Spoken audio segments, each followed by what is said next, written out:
मुल्क के मुख्तलिफ शहरों में मानसून का दूसरा स्पेल जारी। मूसलाधार बारिश, नशेबी इलाके ज़ेर-ए-आब, नदी नालों में तुगयानी, कसूर, रहीम यार खान और मुज़फ़्फ़ाती इलाकों में बारिश। गर्मी का जोर टूट गया, मौसम खुशगवार। मूसलाधार बारिश से बिजली की मुतअद्दिद फीडर स्ट्रिप, कई इलाके अंधेरे में डूब गए। बारिश का सिलसिला आज भी जारी रहने की पेशगोई।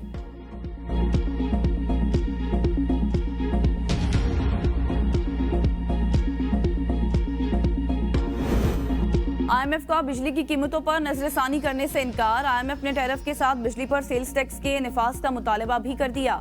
रवां साल घरेलू सार्फिन का बुनियादी टैरिफ 69.27 रुपए तक जाने का खदशा है। माहाना और तिमाही एडजस्टमेंट मिनट्स के तहत भी अलग से इजाफा होगा। IMF को शर्त पर नजरसानी की दरख्वास्त भी की गई। बिजली की कीमतों में इजाफा नए प्रोग्राम के लिए IMF का बुनियादी मुतालबा है। बिजली बिलों में मसनूई इजाफे पर वज़ीर-ए-आज़म इन एक्शन। इजाफी यूनिट शामिल करने वाले अफसरान और एहलकारों के खिलाफ कार्रवाई का फैसला। कहा, अवाम दुश्मन अफसरान और एहलकारों को मुअत्तल करके सख्त कार्रवाई की जाए। शहबाज शरीफ की IMF को तहकीकात की हिदायत।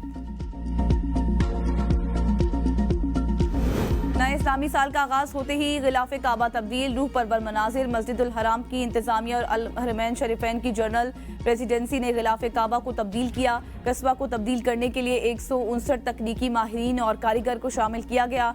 गिलाफ काबा की तब्दीली के वक्त मस्जिदुल हराम में रूह परवर मनाजिर देखने को मिले। हजारों की तादाद में नमाजी और ज़ायरीन मौजूद थे जो इस रूह परवर तकरीब का हिस्सा बने। कस्बा फैक्ट्री से नया गिलाफ काबा मखसूस गाड़ियों में रखकर मस्जिदुल हराम मुंतकिल किया गया।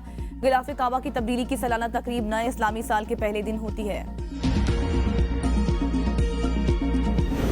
कराची में नेशनल हाईवे पर 18 घंटों से शहरियों का एहतजाज जारी है। एहतजाज स्टील टाउन में पुलिस मुकाबले के दौरान गोली लगने से खातून के जाँ बहक होने पर किया जा रहा है।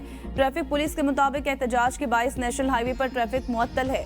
ट्रैफिक को मुतबादल रास्तों पर मोड़ दिया गया। लवाहिकीन का मुकदमा दर्ज न होने तक धरना जारी रखने का ऐलान।